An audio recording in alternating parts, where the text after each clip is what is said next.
Dr. Shane Reti. Thank you, Mr. Speaker. In the late 1960s and early 1970s, I had the privilege on Sunday mornings of listening to the Radio New Zealand children's program. And that's where I first heard Flick the Little Fire Engine, Little Toot, Diana and the Golden Apples. And today, Mr. Speaker, I want to model my contribution on one of those stories, The Soldier's Deck of Cards.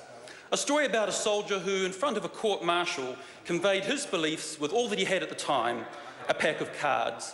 And so today, Mr. Speaker, this pack of cards is my Hansard. This pack of cards is my speaker's ruling, my policy notes. Mr. Speaker, when I look at the ace, I see a representation of the best, the finest, the highest level, a serve that cannot be returned. And this reminds me of the government's front bench. The best, the first, the highest level, serving up the opposition with a serve that cannot be returned.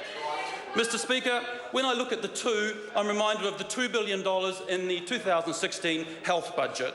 $28 million of that to Northland DHB. You know, when I first worked there, we had 9 RMOs. Today there are 90. The workforce has expanded and continues to expand under this government. The three, Mr. Speaker, is a tragic reminder. A reminder of the number of Labour leaders who have held office while this government has been in Parliament. Mr. Speaker, the clubs are how they were dispensed. They clubbed each other to death. The diamonds are why, their twinkle, twinkle, pie in the sky policies. Their hearts, they had no heart, no love for each other, that's for sure. And that's how they were buried, with spades. Mr. Speaker, the deck tells the story. Mr. Speaker, when I come to the 4, 5 and 6, it takes me to Sunday, December the 20th last year. 456 days since a stunning 2014 election. A stunning election, and over those 456 days, this government has given New Zealanders free under-13 childcare, reduced ACC levels and beneficiary increases. The 7th, Mr. Speaker, is the day of rest, but not for this government. We're hard workers. We don't rest, Mr. Speaker. Completed an endless number of legislations through their third readings, the Residential Tenancy Amendment Bill, Building Amendments Bill, Te Piri Mō Te Reo Māori Bill, and many others. Mr. Speaker, the 8 and the 9, well, that's the number of emails I've received lately, 89, from the people who are awfully glad in Portland to be receiving a roundabout either on Loop Road North or Loop Road South, which will facilitate logging trucks onto State Highway 1. They're also very grateful for the $25 million of new roading funding from Toi Toi Road to Springfield. Mr. Speaker, this takes us to the face cards, the Jack, the Queen and the King. This government will face the tough issues.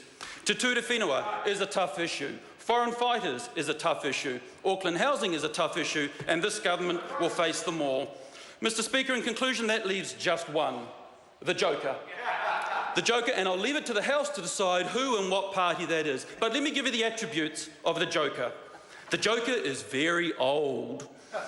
The Joker was first appeared in a pack of cards in 1860, actually. It's usually depicted as the jester with diminished capabilities. And the Joker is frequently also known as the wild card, unpredictable, unstable and unsuitable to follow the usual rules. And again, I'll leave it to the imagination of the House who this relies to. Mr. Speaker, today, this pack of cards is my Hansard, my policy notes, and I look forward to filling out the rest of the cards. Thank you.